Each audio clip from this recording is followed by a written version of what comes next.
Le soleil, un voile doré sur les toits de Montmartre, caressait les ruelles pavées. Fatou, les doigts délicats travaillant le cuivre et l'étain, étalait ses bijoux, témoignage muet de son Afrique natale. Chaque pièce, un conte ancestral, un héritage tissé dans le métal. La vie, dans ce quartier vibrant, était une symphonie de contrastes. Non loin, une Tesla, silhouette futuriste sur fond de pierre ancienne, interrompait le rythme paisible. Elon Musk, le visionnaire, débarquait à Paris pour une conférence sur l'innovation. Son regard, un laser balayant l'atmosphère, se posa sur l'étal de Fatou. Une rencontre improbable, un choc de monde, annonçant une intrigue palpitante. L'air, chargé de promesses et de questionnements, préfigurait une trame dramatique. Amélie, jeune journaliste, sirotait son café, son esprit déjà captivé par l'arrivée du magnate. Son blog, dédié à l'entrepreneuriat social, se nourrissait de ces histoires hors du commun. Thomas, l'agent de police, observateur discret, se demandait ce que cette rencontre inattendue allait révéler. La tension, palpable, s'épaississait dans l'air. Une histoire se tramait, une histoire qui s'apprêtait à défier les préjugés. Malik, le fils de Fatou, un enfant vif et plein d'espoir, bondissait vers sa mère. La joie de la vente de ses premiers bracelets contrastait avec l'arrivée de Musk, un personnage aussi fascinant qu'inquiétant. Une question fondamentale se posait, la réussite, l'innovation, pouvaient-elles transcender les différences sociales? L'avenir, incertain, se dessinait dans le ciel bleu de Montmartre. Montmartre, un matin de printemps. Le soleil, filtre subtil à travers les toits en tuiles rouges, baignait les ruelles étroites d'une lumière dorée. L'air, chargé du parfum des fleurs printanières et du café fraîchement moulu, vibrait d'une énergie particulière. Ce quartier, berceau d'artistes et de rêves, abritait des destins aussi variés que ses ruelles sinueuses. Fatou, né au Sénégal, portait dans ses bijoux l'écho de son héritage. Chaque collier, chaque bracelet était un récit, une histoire gravée dans le métal, un témoignage de sa quête de liberté et d'indépendance. Son étal, humble mais vibrant, était son refuge, son atelier, son monde. Elle rêvait d'une vie meilleure pour son fils, Malik, et voyait dans ses ventes une lueur d'espoir. Elon, le milliardaire, incarnait le futur, l'innovation technologique.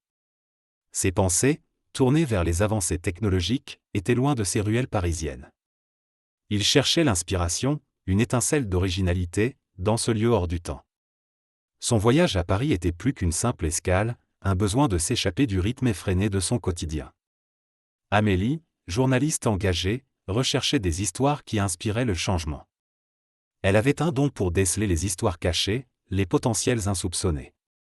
Son blog, un phare pour l'entrepreneuriat social, avait pour mission de mettre en lumière les initiatives inspirantes.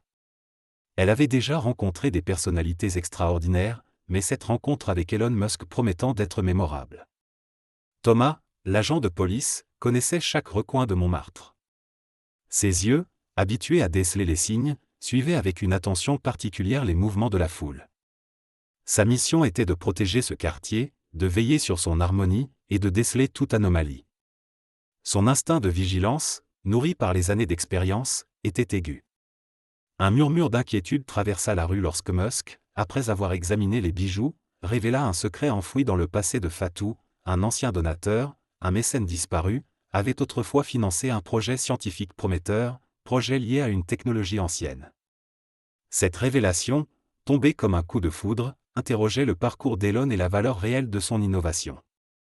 Amélie, avec sa soif d'investigation, pressentait une histoire plus complexe qu'elle ne le pensait, et Thomas, l'agent de police, sentait la tension monter dans l'air, anticipant un dénouement inattendu. Le soleil, témoin silencieux, semblait observer avec un intérêt particulier ce jeu de destin entremêlé. Fatou, avec une détermination silencieuse, visait à assurer un avenir meilleur à Malik. Ses bijoux, plus que de simples objets, étaient des liens avec son passé, des porte-bonheur pour son fils. L'achat de son étal par Elon était une opportunité inespérée, mais aussi une inconnue. Son premier obstacle, la négociation, la crainte de voir ses créations, fruits de son travail acharné, dévaluées. Elle se demandait si cette rencontre allait la conduire vers la prospérité ou vers un piège. Elon, quant à lui, cherchait l'inspiration, une nouvelle perspective. La conférence qui l'attendait à Paris était un tremplin pour affirmer son leadership. Il voulait démontrer que l'innovation n'était pas seulement technologique, mais aussi humaine. Son premier obstacle, la complexité des relations humaines, la barrière culturelle entre son monde et celui de Fatou. L'imprévisibilité de cette rencontre le mettait mal à l'aise. Amélie, engagée dans sa mission de journaliste, cherchait à raconter une histoire inspirante. Elle voyait en Fatou une héroïne moderne, une femme qui tenait bon face aux épreuves. Son premier obstacle, la distance, la complexité d'obtenir des informations précises sur le passé de Fatou. Elle avait l'impression de naviguer dans un dédale d'informations contradictoires. Thomas, l'agent de police, observait avec prudence. Il se demandait s'il n'y avait pas plus à cette histoire qu'il n'y paraissait. Son premier obstacle, le doute, la méfiance envers un homme aussi puissant qu'Elon. La suspicion s'accrochait à lui comme un manteau. Il se sentait pris dans un jeu complexe où chaque geste avait un poids. Malik, enfant plein d'espoir, voulait prouver qu'il était capable de contribuer à la réussite de sa mère. Son premier obstacle, la timidité face à un homme aussi influent qu'Elon. Il se sentait un peu perdu entre l'admiration et la peur. Son petit monde se confrontait à un monde beaucoup plus grand. L'incident qui bouleversa le matin paisible de Montmartre arriva sous la forme d'un message brutal, envoyé par un inconnu. Un courriel anonyme et menaçant, parvint à Fatou. Il révélait l'existence d'un lien entre ses bijoux et un projet scientifique controversé, impliquant des technologies anciennes, un projet qui avait été financé secrètement par un mécène. Ce message mettait en danger non seulement son travail, mais aussi la sécurité de Malik. Fatou, confronté à cette menace, dut prendre des mesures immédiates. L'urgence était palpable, le silence de Montmartre se transformait en un grondement sourd. Elon, intrigué par cette histoire, se retrouvait plongé dans un tourbillon d'événements imprévus. Amélie, sensible aux enjeux sociaux, pressentait que cette affaire allait dépasser les frontières de Montmartre. Thomas, l'agent de police, sentait que la tranquillité du quartier était menacée. Leur quotidien, jusqu'alors paisible, se transformait en un combat pour la vérité. La menace anonyme plongeait Fatou dans une profonde incertitude. Elle contacta un ancien ami, un artisan bijoutier sénégalais, lui confiant son inquiétude. Il lui parla d'un réseau secret de collectionneurs d'artefacts anciens, un groupe fasciné par l'histoire et la spiritualité, prêt à tout pour acquérir des pièces uniques. Ce groupe, composé de personnages mystérieux, devenait un nouveau danger, un obstacle insoupçonné. Elon, captivé par l'histoire des bijoux, se retrouvait plongé dans une recherche acharnée. Il contacta des experts en archéologie, des historiens, découvrant des indices cachés dans les motifs des bijoux. Ces recherches menaient vers une ancienne société, disparue depuis longtemps, qui avait utilisé des techniques innovantes.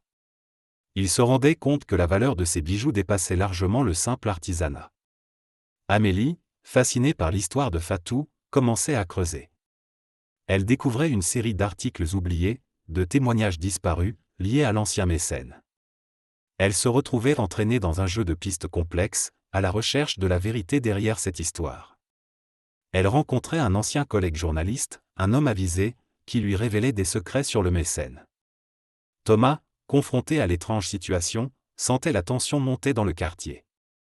Il identifiait des points de similitude entre le courriel et des cas anciens de vol d'objets historiques. Il se rendait compte que cette affaire n'était pas qu'une simple histoire de bijoux. Un nouveau sous-intrigue émergeait, l'implication possible d'un réseau criminel. Malik, observateur attentif, sentait l'atmosphère pesante. Il aidait sa mère en observant discrètement les visiteurs et les mouvements suspects. Il apprenait à déceler les signes, développant une intuition aiguë, une nouvelle capacité.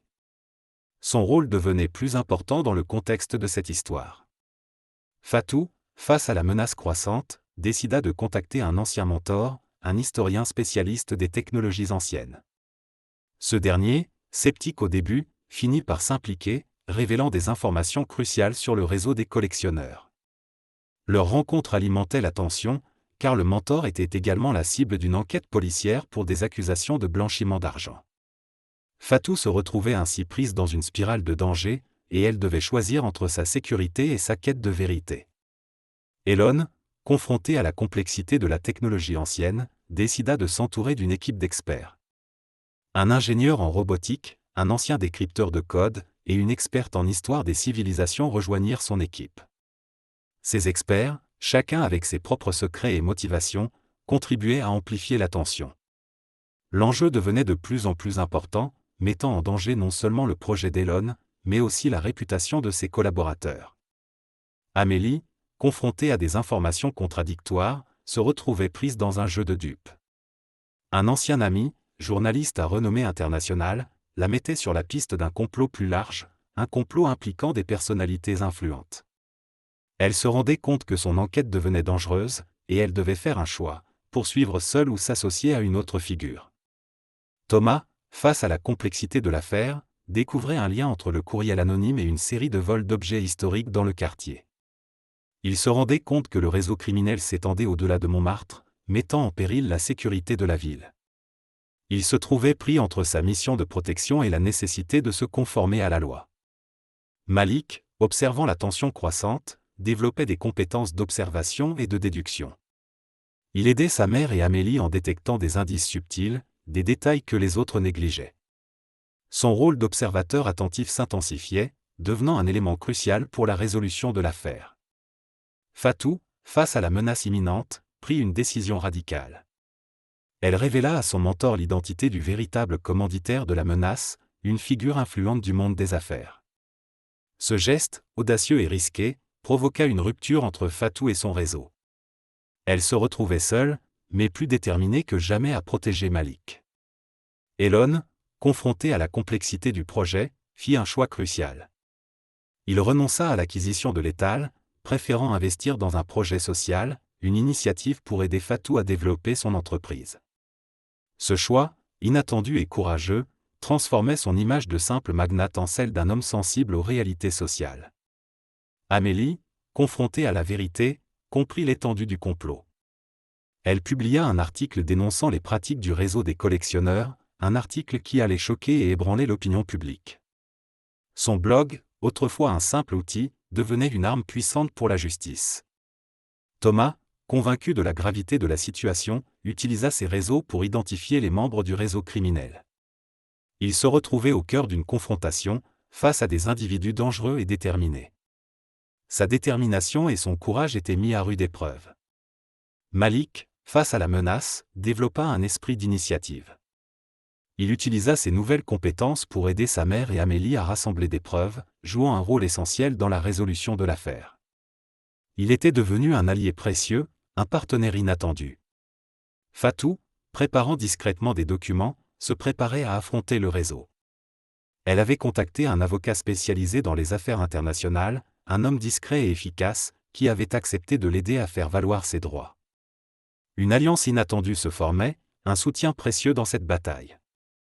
Elon, conscient de l'enjeu, commença à organiser son équipe. Il rassemblait des experts en informatique, des spécialistes en sécurité, pour assurer la protection de son projet et éviter toute intrusion. Il se préparait à une confrontation, un combat qui pourrait mettre en péril sa réputation. Amélie, informée par son ancien collègue, retrouvait un indice crucial dans les archives d'un ancien journal. Elle découvrait une correspondance entre le mécène et un groupe d'investisseurs controversés. Cette révélation allait la pousser à aller plus loin dans son enquête. Thomas, constatant une augmentation des activités suspectes, déployait des agents supplémentaires dans le quartier. Il renforçait la surveillance, établissant un réseau d'information pour déjouer les plans du réseau criminel. Une confrontation imminente était prévue. Malik, observant les interactions, développait un sens aigu de l'observation. Il identifiait des détails cruciaux, des signes avant-coureurs qui laissaient présager des événements importants. Il devenait un élément clé dans la préparation à la résolution de l'affaire. Fatou, face à la menace du réseau, rencontrait un obstacle final, un ultimatum du chef du groupe. Il exigeait la restitution des bijoux sous peine de conséquences pour Malik. L'émotion montait, la tension atteignait son paroxysme. Elle devait prendre une décision courageuse, risquant tout pour protéger son fils. Elon, confronté à une opposition inattendue de son équipe, rencontrait un défi crucial. Un membre de son équipe, soupçonné d'être lié au réseau criminel, essayait de saboter son projet. La confiance au sein de son équipe était mise à l'épreuve. Il devait trouver une solution rapide et efficace pour neutraliser cette menace. Amélie, pressée par le temps, rencontrait un obstacle journalistique majeur. Un article compromettant, écrit par un concurrent jaloux, menaçait de discréditer son enquête. Elle devait trouver une faille dans ce plan pour sauver sa réputation et son enquête. Thomas, constatant l'intensification des activités criminelles, se trouvait confronté à une pression immense. Le réseau s'était infiltré plus profondément que prévu, menant à une confrontation directe et dangereuse. Il devait agir rapidement pour éviter un chaos majeur. Malik, déterminé à aider sa mère, découvrait une faille dans le système de sécurité du réseau. Il utilisait ses compétences d'observation pour identifier un point faible, se préparant à intervenir au moment opportun. Son courage et son intelligence étaient mis à rude épreuve. Fatou, face à l'ultimatum, réalisa une action audacieuse. Elle révéla l'identité du véritable commanditaire, mettant en lumière un réseau criminel impliqué dans le trafic d'artefacts anciens. Cette révélation, relayée par Amélie à la presse, déclencha une vague d'arrestations. Le réseau fut démantelé, et Malik fut mis en sécurité. Elon, confronté à la trahison de son collaborateur, le fit arrêter. Il utilisa ses ressources pour financer un programme de formation pour les artisans locaux, une initiative qui allait transformer la vie de nombreux habitants de Montmartre. Sa générosité résonnait à travers la ville. Amélie, grâce à ses investigations, publia un article démasquant le complot. Son article, un triomphe journalistique, mit fin aux pratiques illégales du réseau de collectionneurs. Elle avait réussi à déjouer un plan machiavélique. Thomas, grâce aux informations de Malik, arrêta les membres du réseau criminel. La justice triompha, et le quartier retrouva sa tranquillité. La menace avait été neutralisée. Dans un acte final, Elon offrit à Fatou un soutien financier pour développer son entreprise, mettant fin au conflit et réaffirmant la valeur de l'innovation et de l'artisanat. Il invita Fatou à participer à sa conférence, un signe de reconnaissance et d'espoir. La cloche du Sacré-Cœur sonna, marquant la fin d'une bataille, le début d'une nouvelle ère. Fatou, regardant les ruelles de Montmartre, sentait la chaleur du soleil sur son visage. L'expérience avait transformé son regard sur le monde. Elle avait appris que la force ne réside pas seulement dans la richesse, mais aussi dans la détermination et le courage. Elle ouvrit une école pour enfants défavorisés, mettant en pratique ses nouvelles connaissances. Elon, retourné dans son monde technologique, avait changé.